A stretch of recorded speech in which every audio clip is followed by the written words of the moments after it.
જુલાઈ 2006 રાજકોટમાં રહેતા 17 વર્ષના પિયુષ ઠક્કરના મા બાપ એનાથી બહુ જ ખુશ હતા. ઠક્કર પરિવારનું પહેલાંથી જ સપનું હતું કે પિયુષ ભણી ગણીને એમનો રાજકોટની અંદર ચાલતો કરોડોનો જ્વેલરીનો બિઝનેસ સંભાળી લે. જે એકને એક દીકરાને ખુશ રાખવા માટે એના ફાધર જલારામભાઈ એને એક સ્માર્ટફોન અને એક નવી બાઇક પણ અપાવે છે. પણ જે પિયુષ માટે ઠક્કર પરિવારે આટલા મોટા સપના સજાયા હતા, એ જ પિયુષ જોડે આટલી ભયંકર ઘટના ઘટશે એ પરિવારે સપને વિચાર્યું નહોતું.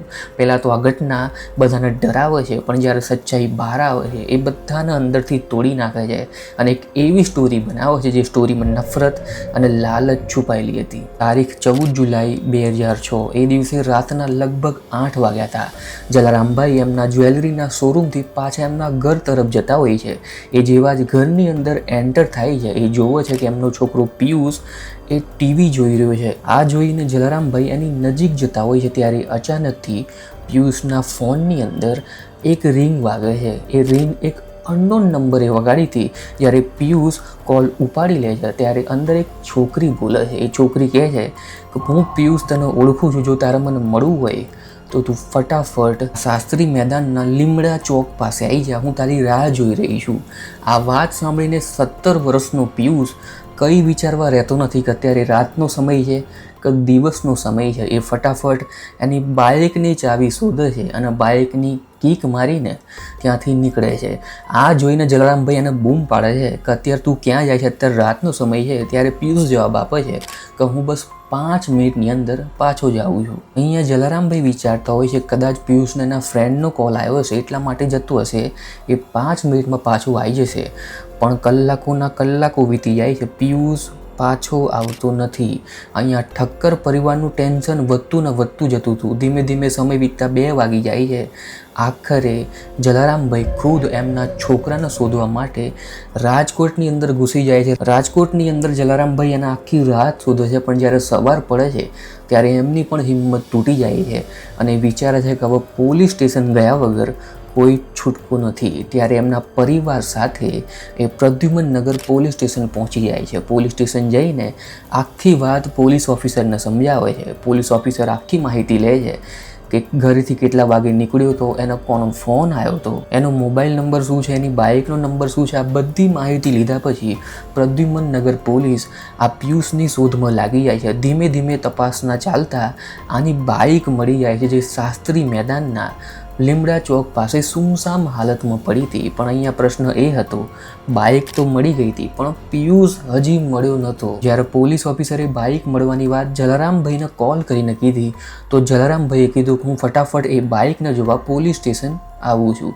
જેવા જે પોલીસ સ્ટેશન જતા હોય છે એમને એક અજ્ઞાત માણસનો કોલ આવે છે. એ કોલ કરીને કહેતો હોય છે કે જો તમારે પિયુષને જીવતો જોઈતો હોય તો તમારે મને 30 લાખ રૂપિયા આપવા પડશે. આ વાત સાંભળીને જલારામભાઈ ચોંકી જાય છે. જે એક ને એક દીકરાની ચિંતામાં જલારામભાઈ એવું જ પૂછતા હોય છે કે પૈસા મારે ક્યાં પહોંચાડવાના, તમે એકવાર એડ્રેસ તો આપો. પણ ત્યાં સુધી કિડનેપર કોલ કાપી નાખે છે. અહીંયા જલારામભાઈ એટલા ગભરાઈ જાય છે કે ફટાફટ પ્રદ્યુમનનગર પોલીસ સ્ટેશન પહોંચી જાય છે અને ત્યાં જઈને પોલીસ ઓફિસરને આખી વાત સમજાવે છે કે મને કિડનેપરનો કોલ આવ્યો હતો, એણે 30 લાખ રૂપિયાની માંગ કરી છે, જો હું આપીશ તો જ એ છોડશે, પણ મારી જોડે એડ્રેસ જ નથી તો હું કેવી રીતે પહોંચાડું. આ વાતથી પોલીસ ઓફિસર ચોંકી જાય છે અને પછી જલારામભાઈને કહે છે કે આ કિડનેપર તમારો કોઈ અંગત માણસ જ છે, તમારો કોઈ જાણકાર જ છે, જેની જોડે તમારી કોઈ દુશ્મની હોય યા તો કોઈ ધંધાકીય મેટર ચાલતી હોય. તમને કોઈના પર શંકા હોય, તમારે કોઈ જોડે ઝઘડો થયો હોય, કોઈ જોડે દુશ્મની હોય તો એવા માણસનું નામ આપો તો અમે એનાથી જ પૂછપરછ કરવાની ચાલુ કરીએ. અહીંયા જલારામભાઈ ચોખ્ખી ના પાડે છે કે મારી કોઈના જોડે દુશ્મની નથી, હું મારા એમ્પ્લોયને પણ ઘરના મેમ્બરની તરીકે રાખું છું. ત્યારે પોલીસ ઓફિસર પૂછે છે તમે આ 6 મહિનાની અંદર કોઈ શોરૂમ પરથી કોઈ માણસને કાઢ્યો તો ખરો? આ વાત પર જલારામભાઈ વિચારમાં પડી જાય છે. ત્યારે અચાનકથી એમને યાદ આવે છે આશીષ, જે આશીષને એમણે 6 મહિના પહેલાં જ શોરૂમ પરથી કાઢી મૂક્યો તો એણે ખુદ નોકરી છોડી દીધી હતી. આશીષના નામ પર પોલીસ ફોકસ કરવાનું ચાલુ કરે છે. એની આખી જન્મ કુંડળી કઢાવે છે કે આશીષ જામનગરનો રહેવાસી છે, એના પિતા એક કોન્સ્ટેબલ હતા અને 6 મહિના પહેલાં જ આ જલારામભાઈ જોડે નોકરી આવતું હતું. જલારામભાઈ એને જ્યારે એ જોબ પર આવતો ત્યારે એને બહુ જ પૈસાની મદદ કરતા, એના પરિવારના મેમ્બર તરીકે રાખતા હતા. પણ જ્યારે આશીષે નોકરી છોડી તો એવું કહીને છોડી કે એણે પોતાનો ધંધો કરવો છે એટલે હવે કાલથી નહીં આવે. હવે આ આશીષ પર પોલીસ ફોકસ કરવાનું ચાલુ કરે છે. એ ફટાફટ આશીષના ઘરે જામનગર પહોંચી જાય છે. ત્યાં જઈને એનો દરવાજો ખખડાવે છે. દરવાજો એના ફાધર એક રિટાયર્ડ કોન્સ્ટેબલ ખોલે છે. એ પોલીસને જોવે છે તો એ તરત જ સમજી જાય છે કે આશીષે કંઈક તો ગડબડ કરી છે. તો એ ફટાફટ આશીષને કોલ કરે છે. એને કોલ કરીને ઘરે બોલાવે છે. જેવો જ આશીષ ઘરે આવે છે એ જોવે છે કે પોલીસ ઓફિસર બેઠા છે તો ગભરાઈ જાય છે અને ફટાફટ ટોયલેટનું બહાનું બનાવીને અંદર ઘરની અંદર ઘૂસી જાય છે. અહીંયા પોલીસ સમજી ગઈ હતી કે આશીષ કંઈક તો છુપાઈ રહ્યો છે. તો પોલીસ બળજબરી એને બહાર બોલાવીને કડક રીતે પૂછપરછ કરે છે કે તારા શેઠ જલારામભાઈનો છોકરો પિયુષ એ ગાયબ છે, ક્યાંય મળી નથી રહ્યો અને કિડનેપર બહુ જ રૂપિયા માગે છે, તને આની કંઈ ખબર છે? આ વાત સાંભળતા જ આશીષ એકદમ ચોંકી જાય છે, ગભરાઈ જાય છે. ત્યારે પોલીસ ઓફિસર સમજી જાય છે કે આ વાત અહીંયા ખુલશે નહીં. આશીષને હવે પ્રદ્યુમનનગર પોલીસ સ્ટેશન જ લઈ જવું પડશે.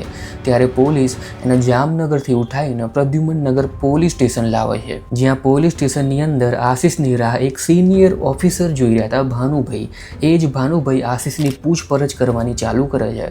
એ એવા પ્રશ્નો કરે છે કે આશીષ છેલ્લે કન્ફ્યુઝ થઈ જાય છે અને આખી હકીકત પોલીસને કહી દે છે. અને એ કહી દે છે કે મેં જ પિયુષને કિડનેપ કર્યો હતો, પણ એ મારો અવાજ ઓળખી ગયો હતો એટલે મેં એને ચોટીલા એક બોલેરોની અંદર બેસાડી દીધો. પછી આગળ મને કંઈ જ ખ્યાલ નથી કે પિયુષ ક્યાં ગયો. આ આખી સ્ટોરી પર પહેલાં તો પોલીસ ભરોસો કરી લે છે, પણ સવાલ હજુ પણ અકબંધ હતો કે પિયુષ ક્યાં છે અને કઈ હાલતમાં છે. આ બધી જ વાતો પર પોલીસ વિચારી જ રહી છે. ત્યારે અચાનકથી રાજકોટની અંદર ધરના પ્રદર્શન થવાના ચાલુ થઈ જાય છે અને આંદોલન થવાના ચાલુ થઈ જાય છે. બધાની એક જ માંગ હતી કે પોલીસ આ કેસને જલ્દીથી જલ્દી સોલ્વ કરે. પોલીસ આ કેસને સિરિયસલી લેતી નથી. ત્યારે પ્રદ્યુમનનગર પોલીસ એક્શનમાં આવે છે અને ફટાફટ આશીષના ફ્રેન્ડ સલીમને અરેસ્ટ કરે છે અને એની કડક રીતે પૂછપરછ કરવામાં આવે છે. આ બંનેની કડક રીતે પૂછપરછ થાય છે. ત્યારે બંને આખી હકીકત પોલીસને કહી દે છે. એ પોલીસને કહી દે છે કે અમે આ પિયુષને કિડનેપ કર્યો હતો અને એને મારીને એની લાશ હિંગોલગઢ જંગલની અંદર સળગાવી દીધી છે. મર્ડરની વાતથી પોલીસ ઓફિસરને ઝટકો લાગે છે. એ ચોંકી જાય છે. પણ પ્રોબ્લેમ એ હતી કે આ બધી જ મર્ડરની વાત જલારામભાઈની આગળ થઈ રહી હતી. જે જલારામભાઈનો એકનો એક છોકરો પિયુષ એ હવે આ દુનિયામાં નથી, એનું મર્ડર કરીને એની લાશ સળગાવી દેવામાં આવી છે. આ વાત સાંભળતા જ એટલા ગભરાઈ જાય છે કે જોશથી રડવાનું ચાલુ કરે છે. પણ અચાનકથી જ્યારે રડતા હોય છે ત્યારે એમનો ફોનની રિંગ વાગે છે. એ રિંગની અંદર એક અનનોન નંબર હોય છે. જ્યારે જલારામભાઈ રડતા એનો કોલ ઉપાડે છે તો કોલ પર કિડનેપર વાત કરતો હોય છે કે મને 30 લાખ રૂપિયા આપી દો તો તમને હું પિયુષ પાછું આપી દઉં.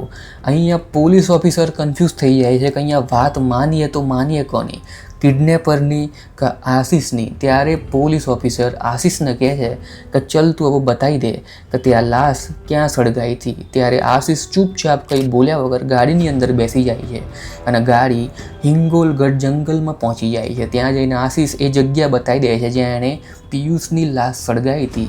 ત્યાંથી પોલીસના અમુક હાડકાં પણ મળે છે. એ હાડકાં પોલીસ કબજે કરે છે અને એને FSL માટે મોકલી દે છે અને FSLની અંદર કન્ફર્મ થઈ જાય છે કે હાડકાં પિયુષના જ છે. હવે ક્લિયર હતું કે આશીષે અને એના મિત્રોએ મળીને જ આ પિયુષનું મર્ડર કર્યું છે. ત્યારે પોલીસ એને એક જ સવાલ પૂછે કે કેમ, કારણ શું હતું? ત્યારે આશીષ જવાબ આપે છે કે જ્યારે મારી સગાઈ થઈ ત્યારે મને પૈસાની બહુ જ જરૂર હતી. ત્યારે મેં એક પ્લાન બનાવ્યો કે હું મારા શેઠ જલારામભાઈનો છોકરો જ કિડનેપ કરી લઉં. આમ પણ એમની જોડે કરોડો રૂપિયા છે, એ મને ચૂપચાપ પૈસા આપી દેશે અને જ્યારે પૈસા આપી દેશે હું ચૂપચાપ એમનો છોકરો છોડી દઈશ. આ લોકોનું પ્લાનિંગ એકદમ પરફેક્ટ હતું. જેની અંદર આશીષની મદદે રાજકોટનો રહેવાસી નરેશ સરફ એની બેન દીપ્તિ આવે છે. જે દીપ્તિએ જે પિયુષને કોલ કરીને ઉલ્લુ બનાવીને એ શાસ્ત્રી મેદાને બોલાયો હતો. જ્યારે પિયુષ એ શાસ્ત્રી મેદાનના લીમડા ચોક પાસે પહોંચી જાય છે ત્યારે અચાનકથી આ લોકો બહાર આવે છે અને પિયુષની આંખે પાટો બાંધીને એને ત્યાંથી ઉઠાઈ લે છે. આગળ જઈને આ લોકો પિયુષને જામનગરની એક ભાડાની રૂમની અંદર રાખે છે, આંખે પાટો બાંધીને અને બંને હાથ બાંધીને. પણ અહીંયા પ્રોબ્લેમ એ હતી કે આ પિયુષ જે હતો એ આ આશીષને એકદમ સારી રીતે ઓળખતો હતો, એના અવાજથી એકદમ વાકેફ હતો.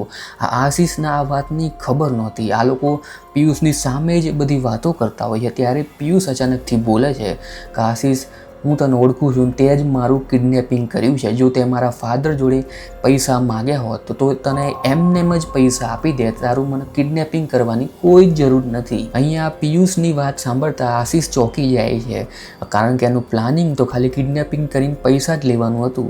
પણ હવે એને ડર લાગવા માંડે છે કે હવે એનું નામ બહાર પડી જશે. એટલા માટે આ લોકો ફરીથી એક પ્લાન બનાવે છે. આ લોકો આગળ જઈને પિયુષને હિંગોલગઢ જંગલની અંદર લઈ જાય છે. ત્યાં જઈને પેટ્રોલ છાંટીને એને સળગાઈ દે છે. જ્યારે આખી વાતની કબૂલાત આશીષ કરી લે છે ત્યારે પોલીસ આશીષ અને સલીમને કોર્ટની અંદર હાજર કરે છે અને કોર્ટની અંદર આશીષ અને સલીમને આજીવન કારાવાસની સજા ફટકારવામાં આવે છે. જે નરેશ સરફની બહેને દીપ્તિએ જેને કોલ કરીને પિયુષને ઉલ્લુ બનાવ્યો હતો એને બાઇજ્જત બરી કરવામાં આવે છે. એને કોઈ સજા થતી નથી. જે નરેશ સરફ પોલીસને ક્યાંય મળતો નહોતો એ નરેશ સરફનું પણ એન્કાઉન્ટર કરી દેવામાં આવે છે. એ નરેશ સરફ પોલીસ પર હુમલો કરવાનો પ્રયાસ કરતો હોય છે. જે ફાધરે એમના છોકરાને ન્યાય મળી જાય એના માટે તનતોડ મહેનત કરી આખરે જલારામભાઈની આ કેસના 2 વર્ષ પછી હાર્ટ એટેકથી મોત થાય છે. જે જલારામભાઈ એમના રિલેટિવ, એમના ત્યાં કામ કરતા માણસોની મદદ કરવામાં કોઈ પાછી પાની કરતા નથી. એ જલારામભાઈ પહેલાં એમનો દીકરો હોવો છે અને પછી ખુદ એમનો જીવ ગુમાવી દે છે. આ કેસ એક ક્લિયર ઉદાહરણ છે પૈસાની લાલચનું.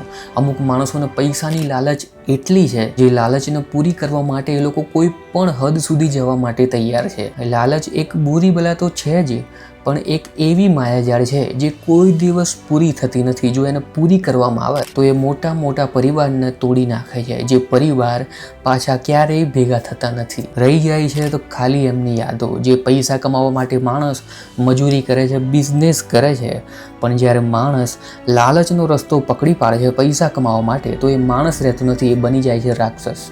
તો આ હતો રાજકોટનો પિયુષ ઠક્કર કેસ. ત્યાં સુધી તમારા શું વિચાર છે આ કેસના રિલેટેડ એ જરૂરથી કોમેન્ટ સેક્શનમાં લખજો. મેં આવો જ એક બીજો વિડીયો બનાવ્યો છે.